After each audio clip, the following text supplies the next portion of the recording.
Hello my friends, welcome to comics my life channel. और हम पढ़ रहे थे सर्वशक्तिमान कॉमिक्स। तो चलिए शुरू करते हैं सर्वशक्तिमान कॉमिक्स का पार्ट थर्ड, जो कि इसका फिनाले पार्ट है।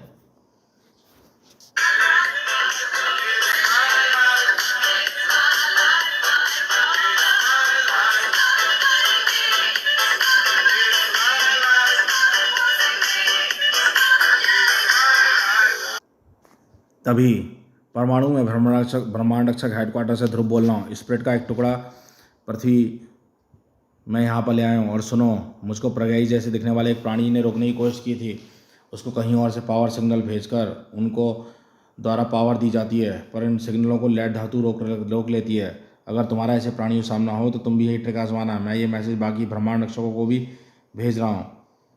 थैंक्स ध्रुव, मैं ध्यान रखूँगा। ओवर। ओहो, अब तो हवा के घर्षण से मेरा सूट भी जलने लगा है। लेड मिले ना मिले, पर अब मैं दूसरों को डेड ज़रूर मिलूँगा, क्योंकि इस बाउंडर के बीच में मैं परमाणु कणों में बदलने का खतरा भी मोल नहीं ले सकता। फिर मैं क्या करूँ?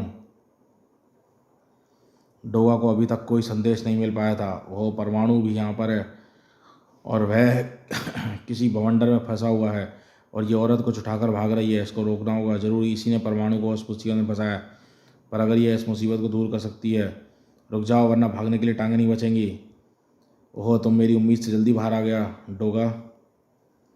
पर कोई बात नहीं, तुमको धमाके और बहता खून देखने का बहुत पसंद है ना। लो, अब तुम धमाके और खून बहना महसूस करो। आह, मेरी कने और पाउच में रखी मैगजीन्स फट रही है। बड़ाम। आह आह, ब्रह्मांड रक्षक नाम रखने से कोई शक्तिशाली नहीं बन जाता। अब तुम दोनों मरोगे एक साथ। बड़ी मुश्किल से डोगा ने एक बार बचाया। आह, बड़ाम। डोगा अगर किसी को अपने हथियार से नहीं मार पाता मैडम, तो फिर वह उसको उसके हथियार से ख़त्म करता है। ओहो, मुझको इस बवंडर में फेंक दिया। अब अगर मुझको बचना है तो मुझको ये बवंडर रोकना होगा। आह, शुक्र है ये तरीका काम आ गया। यही एकमात्र तरीका था परमाणु को बचाने का और इसको बेबस करने का। थैंक्स डोगा, अब मुझको उससे निपटने का तरीका समझ में आ गया था। ध्रुव का मैसेज आया था, उसके अनुसार इसको पावर सिग्नल का मुख्य स्रोत इसकी पावर का मुख्य स्रोत पावर सिग्नल हैं, जिनको कहीं और से मिलते हैं, जिनको लेड धातु सिग्नल से रुकती है। परंतु यहाँ पर लेड धातु मिलेगी नहीं। इसलिए मैं अपने परमाणु सिग्नलों के द्वारा उन पावर सिग्नलों को इसके पास तक पहुँचने से रोकूंगा। इसके बाद ये हमारी शक्तियों के सामने टिक नहीं पाएगी। आहा, मैं सचमुच शक्तिहीन हो रही हूँ। मेरी शक्तियाँ ख़त्म हो रही हैं। अब तुम कुछ नहीं कर सकती। बताओ क्या चक्कर है? ये क्या चाहते हो तुम मंगलवासी? वैसे तो हम तुमको विनाश से बचाना चाहते हैं, पर तुमको मेरी बात पर यकीन नहीं आएगा, इसलिए समझाना बेकार है। इसको ब्रह्मांड रक्षकों के हेडक्वार्टर पर ले चलते हैं। वहीं पर ये पूरी कहानी उगलेगी। उसकी नौबत नहीं आएगी। तुमने पावर सिग्नल काट कर मेरी शक्ति ज़रूर ख़त्म कर दी है, लेकिन मैं जानती थी कि मैं ऐसा समय आ सकता है, इसलिए मैंने इसका इंतजाम करके रखा है। अगर मुझे पावर सिग्नल शक्ति नहीं देंगे तो एटॉमिक पावर देगी। एटॉमिक पावर यानी बम। रिमोट के कंट्रोल सिग्नल होते ही एटॉमिक रिएक्शन चालू हो गया और उसमें एटॉमिक रेडिएशन निकलकर चारों तरफ फैलने लगा। पिंप पिंप। और इसका असर भी सामने नजर आने लगा। आहा, ये रेडिएशन हम पर असर कर रहे हैं। खाल में जलन हो रही है। मेरी परमाणु तरंगें इस रेडिएशन को रोक नहीं सकती, और अगर ज़्यादा देर तक हम इस रेडिएशन में रहे तो हम ब्लड कैंसर जैसी बीमारी से मर भी सकते हैं। डोगा, इतना मत डरो, तुमको मरने में इतना समय नहीं लगेगा। तुम लोगों को मारना हमारा मकसद नहीं है, लेकिन तुम्हारे जिंदा रहने से हम पर हर खतरा मंडरा सकता है, इसलिए तुम दोनों को मरना होगा। आहा, हमें इस रेडिएशन को रोकना होगा परमाणु, वरना इसकी शक्तियाँ बढ़ती जाएंगी। परमाणु शक्ति मेरी ताकत है डोगा, और परमाणु शक्ति से परमाणु शक्ति को ख़त्म नहीं किया जा सकता। पर ऐसा करना ही होगा परमाणु, वरना 2 बार ज़मीन में इतना गहरा खड्डा कर सकता है। वह बार हमारा क्या करेगा? हमारे पास ऐसा कोई हथियार है जो हमारी शक्तियों को रोक सके डोगा? अब जब इसकी शक्तियाँ नहीं थमेंगी तब तक हम यहाँ से कभी हिल भी नहीं पाएंगे, ना मरने से पहले ना मरने के बाद। इसको रोकने लायक हथियार हमारे पास ना सही परमाणु, लेकिन कहीं और तो है। भौं। डोगा के दोस्त हर जगह मौजूद थे और वे डोगा का हर इशारा समझते थे। ये क्या है डोगा? वे हथियार जो इसने हवा में पैदा किए थे। अभी इसी की जूती इसी के सर पे मारने का समय आ गया है। आहा, ये किरण इसको रोक कर रखेगी परमाणु, जब तक तुम परमाणु बम को ठिकाने लगाओ। ओके डोगा, मैं अभी गया और अभी आया। मैं बम तो ले आया, पर इसे ठिकाने लगाऊँ कैसे? इसे जहाँ भी फेंकूंगा वह रेडिएशन का प्रदूषण फैलेगा। तू मुझे मेरा काम पूरा करने से रोकना चाहता है, इसलिए मैं तेरी सांसें ही रोक देती हूँ। इसने ये क्या किया? इसने एटॉमिक रिएक्शन को चरम सीमा तक पहुँचा दिया। अब ये कुछ ही पलों में फट पड़ेगा, पर हम इसे फटने से ठिकाने नहीं लगाने फट हमें से यही ये हमको ठिकाने लगा देगा। पर हम इसे नहीं, ये हमको ठिकाने लगा देगा। मैं टेलीपोर्टेशन बीम द्वारा यहाँ से गायब हो चुकी हूँ। मलबा लेने में फिर आऊँगी, क्योंकि स्प्रिट के मलबे में मौजूद शक्ति केंद्र की शक्ति इसको कोई नुकसान नहीं पहुँचने देगी। अब हम क्या करें डोगा? पुरानी कहावत है, जो दूसरों के लिए गड्ढा खोदता है वह खुद उसमें गिरता है, और ये गड्ढा, ये है वह गड्ढा। बम को इसमें डाल दो। परमाणु बम डुडोली के बाहर से बने गड्ढे में सैकड़ों फुट नीचे गिरता चला गया, और उसी पल डोगा के हाथ में थमी उस अद्भुत गन का रुख भी गड्ढे की तरफ मुड़ गया। किरणों के धमाकों ने टनों मिट्टी से गड्ढे भरते चले गए। बाम! और फिर जब बम फटा तो उसका धमाका सतह से जरा सा भी धूल उड़ाने लायक कुछ भी नहीं कर पाया। व्यू कोई नुकसान नहीं हुआ। लगता है बम में ज़्यादा एटॉमिक मटेरियल नहीं भरा था, और जो भी था उसका प्रयोग इसने शक्तियाँ प्राप्त करने के लिए किया था। अब इस मंगलवासी को देखो, टेलीपोर्टेशन किरण अपना रुख बदलकर उसकी तरफ बढ़ रही है, ये गायब हो रही है। उफ, कोई बात नहीं डोगा, इस स्प्रिट का टुकड़ा छोड़कर भागी है। चलो इसे लेकर हम ब्रह्मांड रक्षकों के हेडक्वार्टर चलते हैं, और उसी पावर गुप्त लैब में। तुमने मुझे यहाँ क्यों बुलाया? मैं स्प्रिट का वह टुकड़ा हासिल कर सकती थी। यही बात फोरओप भी कह रहा था। शर्म की बात है कि पिटने के बाद भी तुम लोगों को अकल नहीं आई। गलती तो तुम्हारी है चीफ। सैकड़ों वर्षों से हम पृथ्वी पर अलग अलग रूपों में रह रहे हैं। हमने मनुष्यों की प्रगति को अपने आंखों से देखा है, लेकिन इतने अनुभव के बावजूद भी तुम ये अनुमान नहीं लगा पाए कि ये मानव कितने शक्तिशाली और बुद्धिमान है। यह समय एक दूसरे पर दोषारोपण करने का नहीं है। स्प्रिट के 2 टुकड़े तो हम खो चुके हैं। अब हमारी उम्मीद तीसरे टुकड़े पर अटकी है, और हमको उसको हासिल कर लिया तो फिर हम दोनों टुकड़ों को हासिल करने का प्रयास फिर से करेंगे। अब देखना यह डोमोरा स्प्रिट के तीसरे टुकड़े को नागराज से वापस ला पाता है या नहीं। स्प्रिट का टुकड़ा महानगर में समुद्र के किनारे दलदली ज़मीन पर गिरा था, पर परमाणु से सूचना मिलते ही नागराज ने वहां पहुंचने में एक पल भी खराब नहीं किया था। यहीं पर गिरा स्प्रिट का एक टुकड़ा, लेकिन यहाँ पर गिरने के कारण वह दलदल में धंस गया है। अब इतने बड़े इलाके में कैसे पता चलेगा कि वह टुकड़ा कहाँ धंसा है? सबसे बड़ी समस्या तो यह है कि यह पता करने के लिए दलदल में जाया कैसे जाएगा। रुक जाओ, आगे मत जाना वरना डूब जाओगे। अरे नागराज, तुम हो? माफ़ करना, अंधेरे के कारण तुमको पहचान नहीं पाया। कोई बात नहीं, पर तुम कौन हो? इतनी रात को यहाँ पर क्या कर रहे हो? ड्यूटी बजा रहा हूँ। इस दलदल में नज़र रखना मेरी जिम्मेदारी है, ताकि कोई पर्यटक या मछुआरा गलती से इधर आकर दलदल में ना फंस जाए। और अगर कोई दलदल में फंस जाए तो क्या करते हो? बचाता हूँ। पर कैसे? दलदल में कैसे जाते हो? सरकार ने ओवरक्राफ्ट दे रखा है, इसी पर बैठ कर जाता हूँ। ओवरक्राफ्ट? अरे समझा, ये वायु दाब से अपने नीचे का हवा का गद्दा बनाती है और उस गद्दे पर चलती है। अब ये सतह को छूती ही नहीं है तो डूबने का सवाल ही पैदा नहीं होता। थैंक यू दोस्त, तुमने मेरी एक बहुत बड़ी समस्या हल कर दिया। मैं स्प्रिट की खोज करने दलदल में जा सकता हूँ। यानी इस दलदल में कुछ धंस गया है, पर यह स्प्रिट है क्या भला? कुछ ही देर बाद नागराज उस गार्ड की सारी स्थिति समझा को था। ओह, मज़ा आ गया। 15 सालों में पहली बार कोई रोमांचक काम करने को मिला है, वह भी तुम्हारे साथ नागराज। पर वह टुकड़ा तुम ढूंढोगे कैसे? यहाँ पर तो कोई न जाने क्या क्या धंसा हुआ होगा। यही तो बड़ी समस्या है, पर इस समस्या का हल है मेरे पास। है? अरे वाह, वह क्या? मेरे सांपों के सिर में एक ऐसा केंद्र है जो गर्मी को भांप सकता है। स्प्रिट अंतरिक्ष से यहाँ पर गिरा है, और हवा के घर्षण से वह बहुत गर्म हो गया होगा, और जाहिर है वह जहाँ भी गिरा होगा वहाँ की दलदली मिट्टी भी गर्म हुई होगी। मेरा सांप इसी गर्मी को ढूंढेगा। लो, मिल गया वह स्थान। यहाँ की दलदली ज़मीन काफ़ी गर्म है। होवरक्राफ्ट को रोको। वाह कमाल है नागराज, तुम्हारे अलावा तो कोई भी इसको ढूंढ ही नहीं सकता था, पर अब तुम इसको ढूंढ के बाहर कैसे निकालोगे? सरपरस्ती की मदद से। गहरी सांस ले लो मेरे सरपों, और बढ़ती हुई गर्मी का पीछा करते हुए स्प्रिट के टुकड़े तक पहुंच जाओ। कुछ ही पलों बाद ये रहा टुकड़ा जिसकी मुझे तलाश थी। अब चलो, ये टुकड़ा लेकर मुझको ब्रह्मांड रक्षकों के हेडक्वार्टर पहुंचना है, वह भी जल्दी से जल्दी। ज़रूर जाना, लेकिन अगर मरकर जिंदा हो सकते हो सिर्फ तब। ये क्या कर रहे हो? क्या चाहते हो तुम? वही जो तुम चाहते हो, स्प्रिट का ये टुकड़ा।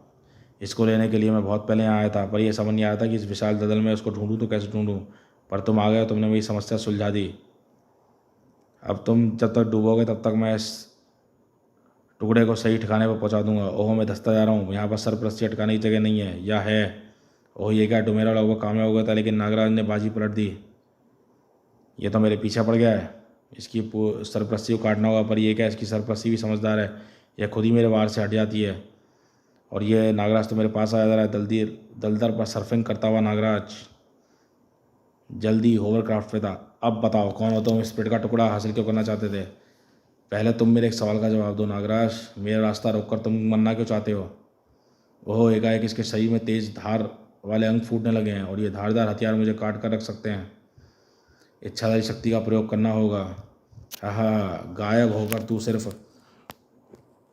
अपनी जान बचा सकता है नागराज, पर मुझे स्प्रिट का टुकड़ा हासिल नहीं कर सकता। हिम्मत है तो मुझसे यह टुकड़ा छीन कर दिखा। यह सही कह रहा है, मेरा मकसद स्प्रिट के टुकड़े को हासिल करना है। मुझको सरपरस्ती में कैद करना चाहता है नागराज, पर अब देख तो मेरे आर पार निकल गई। अब मैं तुझको दिखाऊंगा एक चमत्कार, तुझे मौत देने का एक नायाब तरीका। अरे, इसका हाथ तो मेरी छाती में घुस गया। तू चकित हो गया नागराज, अब तेरा दिल मेरी मुट्ठी में है। अब मैं तेरी मुट्ठी को जरा सा कसूंगा और तेरा दिल खून से भरे फुब्बारे की तरफ फट जाएगा। आह, डोमेरा नागराज की चाल को सही तरह समझ नहीं पाया था। सरपरस्ती का निशाना डोमेरा का शरीर नहीं बल्कि होवरक्राफ्ट का ब्रेक था। सरपरस्ती ब्रेक को खींचती चली गई और ओवरकार्ट एक झटके से रुकी, पर गति से पहले नियम ने डोमेरा को हवा में उड़ा दिया, क्योंकि ओवरक्राफ्ट की गति रुक गई थी और डोमेरा के शरीर की नहीं। आह, बालर बचा। मुझे पता था कि ओवरक्राफ्ट एक झटके में रुकने वाला नहीं था, इसलिए मैंने रेलिंग को कस के पकड़ा था। अब मेरी जगह पर तुम हो, पर घबराओ मत, मैं तुमको डूबने नहीं दूंगा। मुझे तुमसे कई बातें के जवाब मालूम करने हैं। मैं डूबूंगा नहीं नागराज, मैं हवा में स्प्रिट के टुकड़े को खींच लूंगा और टेलीपोर्शन किरण मुझे मेरी मंजिल तक पहुंचा देगी। तू मुझे रोक नहीं सकता नागराज, क्योंकि तेरी अद्भुत नाग शक्तियों के बावजूद तू उड़ नहीं सकता। आखिर डोमेरा कामयाब हो गया। चलो, एक टुकड़ा तो हमारे हाथ लग गया। क्या सचमुच? अरे, ये क्या हो रहा है? स्प्रिट का टुकड़ा गर्म क्यों हो रहा है? इसका तापमान तो सैकड़ों डिग्री सेंटीग्रेड तक पहुँच गया है। इतनी गर्मी में तो मैं नहीं संभाल सकता। मैं टुकड़ा पकड़े नहीं रह सकता। ये हो क्यों रहा है?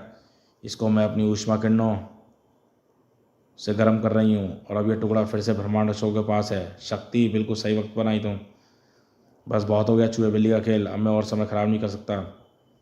मैं डोमेरा को वापस बुला रहा हूँ। ये तो गायब हो गया। होने दो नागराज, फिलहाल हमको इस टुकड़े को लेकर नासा में प्रोबॉट तक पहुँचना है। ठीक है, बाकी दोनों टुकड़े भी हेडक्वार्टर्स पहुँच चुके हैं, उनको भी इस टुकड़े के साथ भेजना होगा। और गुप्तलय में मुझे वापस क्यों बुलाया चीफ? तुमको मुझे वापस बुलाने की बजाय मुझे और शक्तियाँ देनी चाहिए थी। ब्रह्मांड रक्षकों को पता चल चुका है कि हम पावर को किरणों के रूप में भेजते हैं। उन्होंने इन तरंगों को रोकने का रास्ता भी ढूंढ लिया है। तुम अकेले दो ब्रह्मांड रक्षकों से भिड़ते तो ज़रूर पकड़े जाते, और फिलहाल हम अपना सदस्य खोना नहीं चाहते। तो फिर तुम्हारे ख्याल में हमको क्या करना चाहिए? वही जो हम पिछले सैकड़ों वर्षों में नहीं किया। हमको खुलकर इस दुनिया के सामने आना पड़ेगा। ब्रह्मांड रक्षकों से मिलकर पूरी बात समझानी होगी, उनसे मदद लेनी होगी।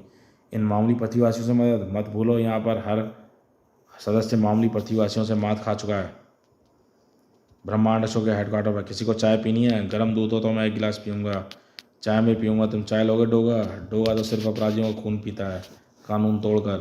तू तो वो भी नहीं पी सकता स्टील, क्योंकि तेरे सारे सर्किट ही खराब हो जाएंगे।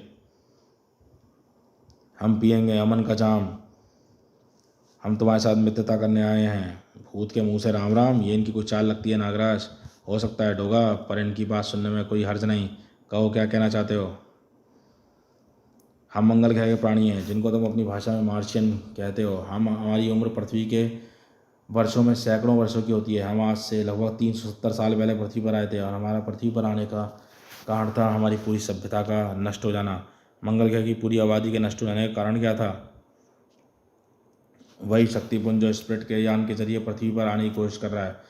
वह मंगल पर कहाँ से आया यह तो हम नहीं जानते, पर शायद वह मंगल पर ही विकसित हुआ था, और हमने उसमें एक वायरस की तरह मंगलवासियों को ख़त्म करना शुरू कर दिया। वह जिस मंगलवासी से संपर्क में आता था उसे शक्तिपुंज का हिस्सा बन जाता था, और जल्दी हम समझ गए कि जीवित कोशिकाओं में शक्तिपुंज का भोजन थी। वह एक भयंकर महामारी की तरह पूरे मंगल ग्रह पर फैल गया, और इसके संक्रमण से ग्रसित होकर हर मंगलवासी उनके जैसा ही बनकर पहले दूसरे मंगलवासियों को अपना भोजन बनाता था और फिर खुद उस शक्तिपुंज में मिल जाता था। देखते ही देखते हमारे ग्रह की आबादी खत्म होने लगी, और हमारा विज्ञान भी हमारी मदद नहीं कर पा रहा था। तब हम कुछ वैज्ञानिकों ने मिलकर मंगल ग्रह को कुछ समय के लिए छोड़ देने की योजना बनाई, और उस वक्त मंगल ग्रह पर सिर्फ हम 4 मंगलवासी ही बचे थे। हमने एक ऐसा बम बनाया जो हर जीवित कोशिका को नष्ट कर सकता था।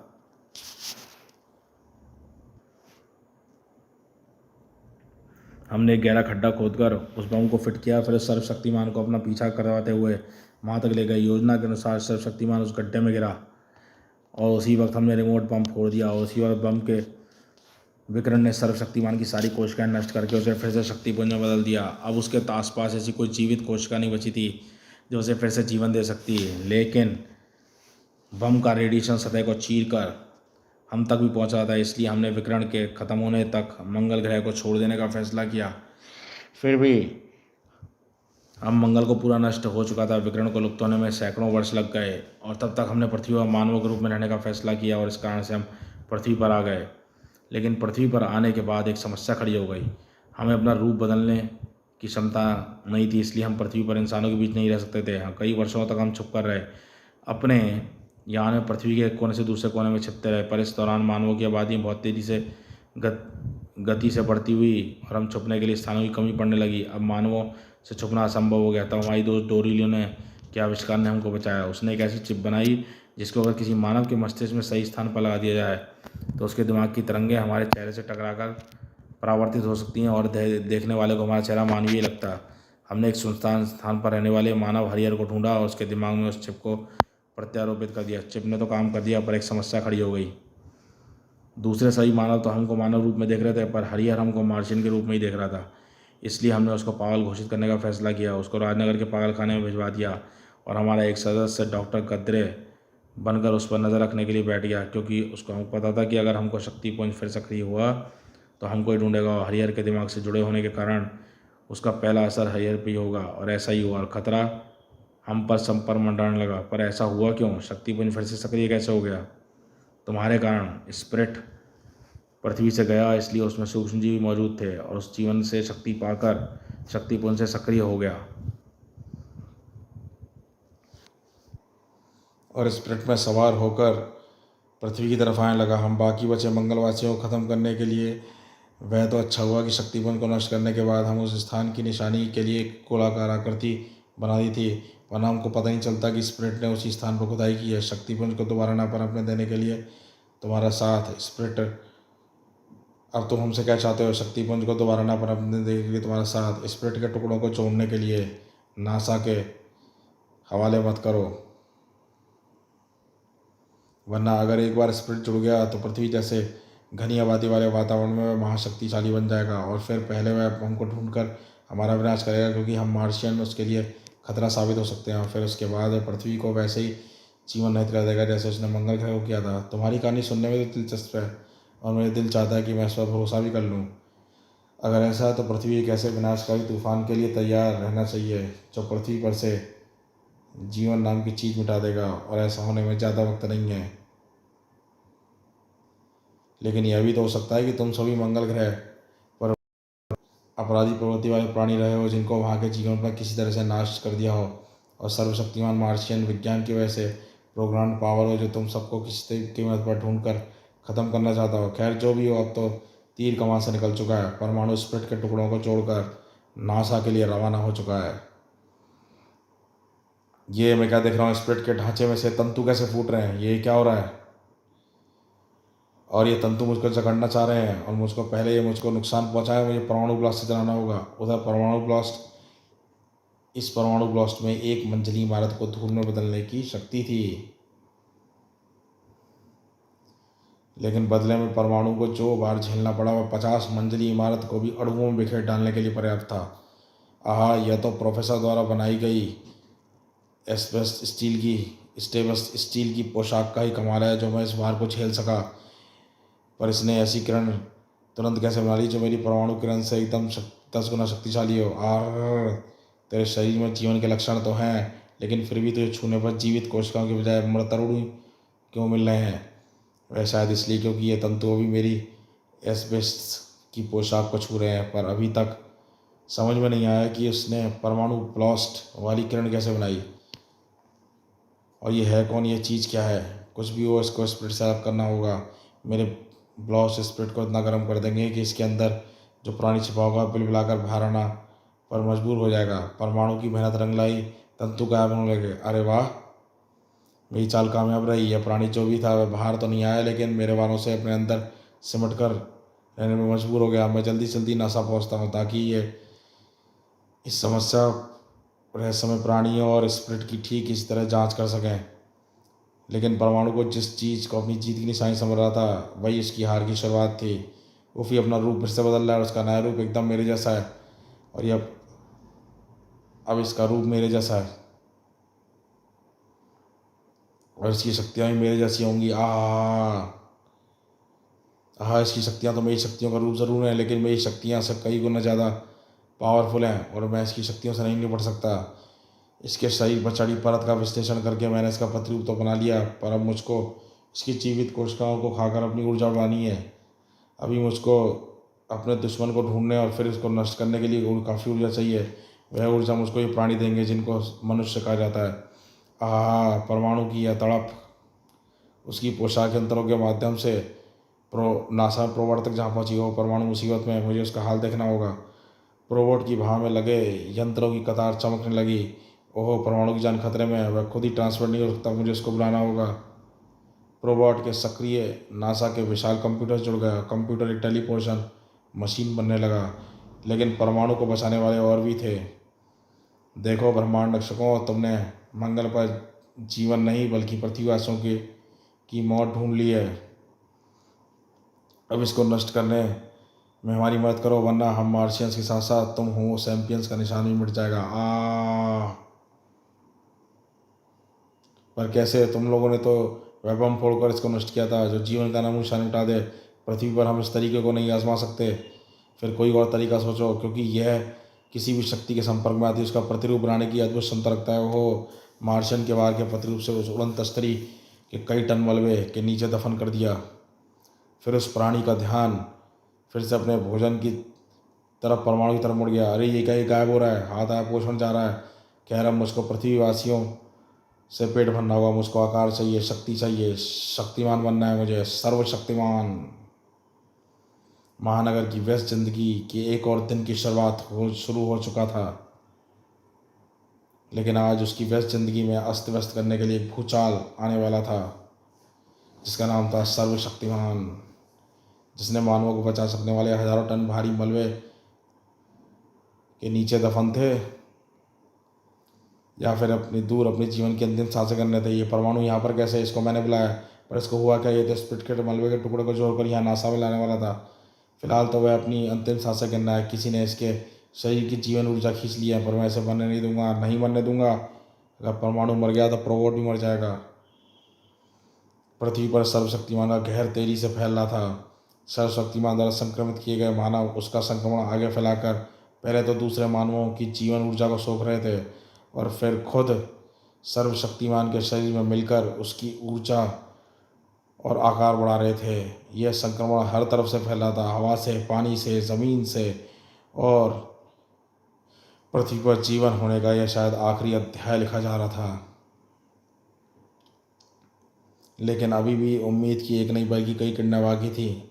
थैंक्स नागराज, मलबे से दबकर हमारी उड़न तस्ती के पुर्जे तो बेकार हो गए थे, लेकिन तुमने अपने सर्पों के द्वारा सुरंग खोदकर हमको बाहर निकालने में हम सभी के मलबे के नीचे दबकर दम तोड़ देते। खैर, बचाने वाला तो ऊपर बैठा है, बताओ अब क्या करना है। नागराज उधर देखो, ये क्या, इतने गले हुए मानवों की भीड़ कहाँ से आ गई? सिर्फ मानव ही नहीं, कुत्ते और कुछ पक्षियों की भी यही हालत है, पर कैसे?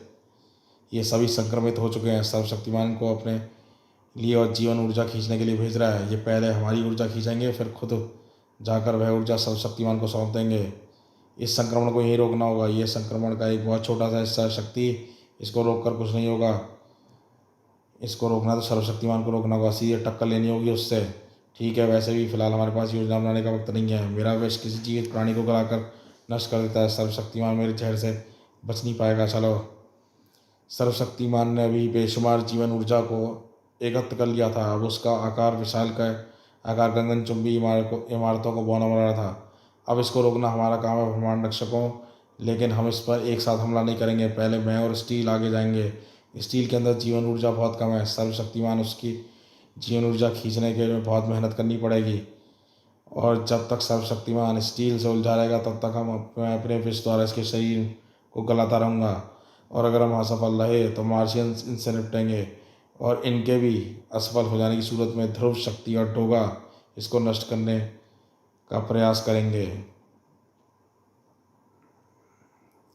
ठीक है नागराज, लेकिन अगर हमको तुम्हारी जान खतरे में लगी तो हम हाथ पर हाथ धरकर नहीं बैठेंगे। भगवान तुम्हारी सहायता करे नागराज, आगे बढ़ो।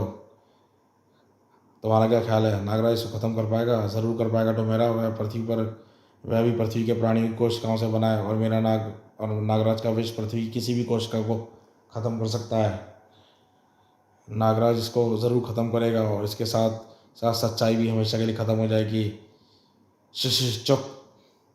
स्टील ने पहला वार किया। मेरी एक्सरे विजन इसके शरीर के अंदर देख रही है। इसके शरीर शरीर स्प्रिट के इर्द गिर्द है, और इसके शरीर में अब धंस चुका है। ज़रूर स्प्रिट के अंदर ऐसी कोई चीज़ है जो इसके शरीर को विकसित कर रही है। अब मैं इस टुकड़े से जुड़ी कोशिकाओं को काट दूंगा तो इसका शरीर भी खत्म हो जाएगा। स्टील का वार सटीक था। स्प्रिट के टुकड़े से जुड़ी सारी कोशिकाएं जलकर खत्म हो गई, और सर्वशक्तिमान का शरीर तेजी से सिकुड़ना शुरू हो गया। वाह, स्टील ने अपना काम कर दिया। अब मेरे सर्प अपना काम करेंगे। अपना विष इसके शरीर में उड़ते जाएंगे। इसकी कोशिकाएं गलती जाएंगी, और यह दोहरा हमला इसको जल्दी ख़त्म कर देगा। मुझको उम्मीद नहीं थी कि इसको ख़त्म करना इतना आसान होगा। नागराज को ऐसी उम्मीद करनी भी नहीं चाहिए थी, क्योंकि उसका मुकाबला किसी रोज़मर्रा के अपराधी से नहीं, बल्कि सर्वशक्तिमान से था। अरे, ये तो मेरे सांपों का इस्तेमाल तारों की तरह कर रहा है, और मैं अपने स्प्रिट की तारों को जोड़ने के लिए, और इसका शरीर फिर से बढ़ने लगा है। अब मैं अमीबा की शक्ति के प्रयोग से अपनी कोशिकाओं को द्विगुणित कर रहा हूँ। साथ ही साथ तेरे विष की जांच करके मैंने उसकी कार्ड बना लिया नागराज, परंतु फिर भी तुम्हारी विषैली कोशिकाओं को अपने अंदर खींचना मेरे लिए खतरनाक होगा, इसलिए मैं तुझे सिर्फ बेबस करके छोड़ दूंगा। आहा, यह मेरे शरीर में विष को काट इजेक्ट कर रहा है। मेरा विष तेजी से नष्ट हो रहा है, साथ ही मेरी शक्ति भी खत्म हो रही है। स्टील का भी यही हाल होने वाला था।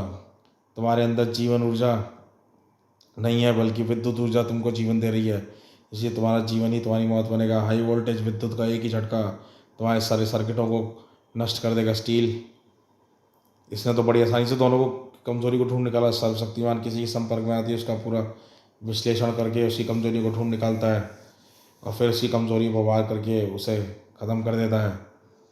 अब इसको इतनी शक्ति प्राप्त हो गई है कि मैं तुम चारों का नाश कर सकूं, यह काम पूरा कर सकूं जिसके लिए मुझको जीवन दिया गया है। कई सदियों तक भागते रहे हो तुम मुझसे, परम तुम मेरे सामने हो, और तुम हमारे सामने। अब जब तक हम इसलिए चुप थे क्योंकि हम पृथ्वी को दूसरा मंगल नहीं बनाना चाहते थे, पर अब हमारी जानों का सवाल है। अब पृथ्वी पर जीवन रहे ना रहे, हम तुमको जीवित नहीं छोड़ेंगे। ये क्या हो रहा है शक्ति? दो परग्रहियों की लड़ाई में पृथ्वी शहीद होने जा रही है, साथ ही साथ स्टील और नागराज की जानें भी खतरे में हैं। शक्ति के रहता ऐसा कभी नहीं होगा। इन परग्रहियों को नुकसान पहुंचाने से पहले ही सूर्य की शक्ति से इन दोनों को सूर्य की तरफ रवाना कर दूंगी, और इनके अंतिम सफ़र पर रवाना होने से पहले मैं स्टील और नागराज को आज़ाद कर लूँगी। आहा, शक्ति ने सर्वशक्तिमान के इस हमले की उम्मीद नहीं की थी। शक्ति की शक्तियाँ भी खिंच गई हैं टोगा। अब सिर्फ मैं और तुम बचे हैं, और हम दोनों में से किसी के पास सुपर पावर नहीं है, और फिर एक खतरा फिर से धरती पर आ गया है। फिर भी कुछ तो करना ही पड़ेगा ध्रुव, आखिर करोड़ों इंसानों की ज़िंदगियों का सवाल है। फिर तुम्हारा दिमाग तो खुद एक सुपर पावर है, और अगर ज़्यादा सुपर पावर की ज़रूरत पड़े तो बंदा हाजिर है। परमाणु, तुम कहाँ थे यार? जब ज़रूरत पड़ती है तो गायब हो जाते हो। वो तो भला हो रोबोट का जिसने मुझे बचा लिया, वरना मैं तो हमेशा के लिए गायब होने वाला था। अब तुम दोनों आराम से तमाशा देखो, मैं इनकी लड़ाई ख़त्म करके अभी वापस आता हूँ। नहीं परमाणु, रुको, इतना आत्मविश्वास भी ठीक नहीं है। हमको सोच समझ कर योजना बनाकर इस मुसीबत से छुटकारा पाना होगा। तो पर छुटकारा तो इसको ख़त्म करके ही मिलेगा। बिल्कुल सही, और सर्वशक्तिमान को ख़त्म करने का एक ही तरीका है, स्पिरिट के टुकड़े को इसके शरीर से अलग कर दो। देखा था ना, जब स्टील ने वार किया था ख़त्म होना शुरू हो गया था। इस बार यह काम इतना आसान नहीं होगा। सर्वशक्तिमान सतर्क होगा, पर सवाल यह है स्पिरिट में ऐसी क्या चीज़ है जो सर्वशक्तिमान को विकसित होने की शक्ति देती है। पर अगर तुम उस चीज़ का वार कर सको तो शायद सर्वशक्तिमान हमेशा के लिए नष्ट हो जाए। कमाल है ध्रुव, तुम अभी तक कह रहे थे कि स्पिरिट तक पहुंचना ही मुश्किल है, और अब तुम उसके अंदर देखने की बात कर रहे हो। जब पास ही नहीं जा सकते तो बड़ा स्पिरिट के अंदर घुसेंगे कैसे? हम नहीं घुस सकते, तुम घुस सकते हो। परमाणु, तुम श्रिंक होकर सूक्ष्म रूप धारण करो, और बगैर सर्वशक्तिमान की नज़रों से आए स्पिरिट की पूरी छानबीन कर सको। गुड आइडिया ध्रुव, श्रिंक। पर तब तक तुम लोग क्या करोगे भाई? जो तुम करने जा रहे थे, इन दोनों की लड़ाई रोकने का प्रयास। तुमने तो बड़े आराम से कह दिया ध्रुव कि अब हम इस लड़ाई को रोकेंगे कैसे? हम तो सर्वशक्तिमान और परगाइयों के आसपास भी फटक नहीं पा रहे। आसान सी बात है टोगा, आओ, और पहुंच पाते तो इनको अलग कैसे कर पाते? और फिर टोगा जंप वरुम, मैं पहले ही कूद चुका हूँ ध्रुव। किसी विशाल बंदूक से निकली गोलियों की तरह दोनों गाड़ियाँ अपने निशानों के बीच आगे टकराई बड़ाम, लेकिन सर्वशक्तिमान उपग्रहियों के संभल पाने से पहले ही 2 गोलियां और उन पर तक चुकी थीं। ध्रुवडोगा ने पृथ्वी के विनाश को कागार से कुछ पलों के लिए वापस खींच लिया था और परमाणु को उन कुछ पलों में अपना काम करने का मौका मिल गया था। मैं सर्वशक्तिमान के अंदर तो आ गया हूँ, पर मेरे इस छोटे से रूप में स्प्रिट के हर हिस्से को तलाश करने के लिए उस रहस्यमय चीज़ को ढूंढ निकालना एक बड़े शहर में किसी एक घर को ढूंढ निकालने के बराबर है। और मेरे पास वक्त बहुत कम है और यह काम तो मुझे करना ही है, जैसे भी हो। परमाणु के पास इस वक्त वाकई वक्त बहुत कम था। तुम दोनों हमारे काम में अड़ंगा डालकर हमारा कीमती समय व्यर्थ कर रहे हो, इसकी सजा तुमको भुगतनी पड़ेगी। इसने हमारे पैरों की किरण को बेसुधिया सड़क से बांध दिया है। सिर्फ इतना ही नहीं ध्रुव, अब ये हमारा वार हम पे ही आजमाने जा रहा है। वह ट्रक हमको कुचलने के लिए आगे बढ़ रहे हैं। सर्वशक्तिमान, इसका इलाज मैंने ढूंढ लिया। चीफ, ये देखो, ये क्या है? Mini eliminator blaster. इन बमों का रेडिएशन जीवित कोशिकाओं को नष्ट करता है। ये बम इसके शरीर में धंसकर जाएंगे और अलग ही इसको नष्ट कर देंगे और हम इनको रेडिएशनों को कोई खतरा नहीं पहुंचेगा। सर्वशक्तिमान इस बार को नहीं रोक पाया। कोशिका तेजी से नष्ट होने लगी और साथ ही सर्वशक्तिमान का शरीर भी सिकुड़ने लगा और ध्रुवडोगा के शरीर भी अब टूटने वाले थे। ट्रक तेजी से हमारी तरफ आ रहा है और हम हिल भी नहीं पा सकते। ये स्टार ब्लेड 2 उंगलियां हिलाकर निकाल सकता हूँ, लेकिन ट्रक के टायर पर निशाना नहीं साध सकता। अगर ये ब्लेड टायर में धंसा सकता, अरे हाँ, ऐसा हो सकता है। ची ची ची ची। ध्रुव की चहचहाट पे एक चिड़िया तुरंत नीचे आई और स्टार ब्लेड को उसकी चोंच में दबकर ट्रक के टायर के नीचे गिरा दिया। मड़ाम, और ट्रक के आगे बढ़ने की दिशा मुड़ गई। वाह वाह, कमाल है। हमको माफ़ कर देना, गुस्से में हम दोनों तुम पर घातक वार कर बैठे, पर तुमने हमारे वार को बेकार कर दिया। हम अभी तुमको आज़ाद कर देते हैं, लेकिन अब तुम चारों आज़ाद नहीं रहोगे। ये क्या? सर्वशक्तिमान के शरीर पर अब प्लास्टर नहीं फट रहे, पर क्यों? क्योंकि उनको मैंने सर्वशक्तिमान के शरीर से चुन चुन कर निकाल दिया है। शक्ति की दिव्य कोशिकाओं को तुम्हारे बम नुकसान नहीं पहुंचा सकते। पर क्यों? सर्वशक्तिमान हम सबका दुश्मन है। तुमने देखा नहीं उसने कितने मानवों को अपने अंदर खींच लिया है, और उसको नष्ट न किया तो ये पृथ्वी से जीवन को ही नष्ट कर देगा, वैसे ही जैसे इसने मंगलवासियों के साथ किया था। यह काम इसका नहीं, तुम्हारा था, तुम चारों का। परमाणु, ये तुम क्या कह रहे हो? मैं बिल्कुल ठीक कह रहा हूँ ध्रुव, तुम सही कह रहे थे। स्प्रिट के अंदर ही वह चीज़ थी जो सर्वशक्तिमान को शक्ति दे रही थी। उन्होंने सर्वशक्तिमान को मंगल ग्रह का नाशक और अपने आप को रक्षक दिखाया है, जबकि असलियत एकदम उल्टी थी। सर्वशक्तिमान रक्षक है और ये भक्षक। ये तुमने कैसे जाना परमाणु? सर्वशक्तिमान ने मुझको बताया। दरअसल ये चारों मंगलवासी हैं ही नहीं। पृथ्वी के समय के अनुसार ये चारों आज से कई सौ साल पहले मंगल ग्रह पर मुसीबत में फंसे अंतरिक्ष यात्रियों के रूप में आड़ लेकर उतरे थे। ये चारों एक मरते ग्रह पचुराना के प्राणी हैं। इनका मकसद मंगल ग्रह पर कब्जा करके वहाँ पर आबादी को बसाना था, क्योंकि मंगल का वातावरण बिल्कुल पचुराना के वातावरण जैसा था। पर मंगल पर ग्रह पर कुछ दिन बाद ये समझ गए कि वैज्ञानिक रूप में अत्यंत विकसित मंगलवासियों से सीधी लड़ाई में जीत पाना असंभव था। इसलिए इन्होंने एक चाल चली। इन्होंने कुछ ऐसे बमों का निर्माण किया जिसका रेडिएशन सिर्फ मार्शियन जीवन पर असर करता है। इन्होंने मंगल ग्रह पर विभिन्न जगहों पर लगाकर बमों को फोड़ दिया। रेडिएशन पर धीरे धीरे मंगलवासियों को मारने लगा, पर जल्दी ही इनको इसका कारण पता चल गया। तब इन्होंने एक माइक्रोचिप के रूप में अत्यंत असाधारण सॉफ्टवेयर बनाया। उन्होंने हर जीवित मंगलवासी के शरीर में डीएनए का कोड भर दिया। उस डीएनए के साथ साथ उन्हें हर मंगलवासी की पूरी याददाश्त यानी मेमोरी भरी हुई थी। समय आने पर सिर्फ जीवित मार्शियन कोशिका को द्विगुणित करके पूरे मंगल ग्रह की आबादी का निर्माण किया था। पर मंगलवासी अपने प्रति किए गए विश्वासघात को भी नहीं भूले थे। उन्होंने इस चिप में ऐसा प्रोग्राम भी डाला जो इनके विनाशकों से बदला ले सके, और इस प्रोग्राम में ये खासियत थी कि वे अपने दुश्मन की शरीर की कोशिकाओं को खाने के साथ साथ विनाशकारी किरणें भी छोड़ सकें। मंगलवासी तो समाप्त हो गए, पर उनकी कोशिकाओं को मदद से सर्वशक्तिमान शक्तिशाली और विशालकाय होता चला गया। अब इन चारों पचरूना वासियों को बचाना मुश्किल था। इन्होंने धोखे से सर्वशक्तिमान को एक गड्ढे में गिराकर अपने बमों की मदद से उसकी कोशिकाएं खत्म कर दी। अब सर्वशक्तिमान सिर्फ एक माइक्रोचिप बनकर रह गया था। इन चारों ने सर्वशक्तिमान खतरा समझकर कुछ देर के लिए मंगल से दूर रहने का फैसला किया और सर्वशक्तिमान की कब्र की एक निशानी बनाकर पृथ्वी पर आ पहुँचे, ताकि वे मंगल पर नज़र रख सकें। और अब माइक्रोचिप सक्रिय रहने की अवधि समाप्त हो जाए तो ये मंगल पर वापस लौट सकें। प्लान सही था। माइक्रोचिप की पावर अब कुछ सालों तक में समाप्त होने वाली थी, पर तभी एक गड़बड़ हो गई। हमने स्प्रिट को मंगल ग्रह पर भेज दिया और उसमें मौजूद पृथ्वी के सूक्ष्म जीवों ने सर्वशक्तिमान की पावर चिप को चार्ज कर दिया और सर्वशक्तिमान नाम की चिप स्प्रिट से चिपक कर पृथ्वी पर आ गई, क्योंकि उसको इन चारों के पृथ्वी पर होने का आभास हो गया था। और उसके बाद की कहानी हम जानते हैं। पर सर्वशक्तिमान ने तुमको ये सब कैसे बताया? कैसे सिर्फ बताया ही नहीं, माइक्रोचिप से संपर्क होते ही उसने मुझे मेरे दिमाग में यह पूरा घटनाक्रम दिखा दिया और इसकी सच्चाई समझकर मैंने भी इसको मदद के लिए आश्वासन दे दिया, क्योंकि तब इसको नागराज और स्टील और शक्ति को भी याद कर दिया। अब जब सच्चाई सामने आ ही गई है तो फिर हम यहाँ पर वही करेंगे जो हमने मंगल पर किया था। अभी तक हम पृथ्वी पर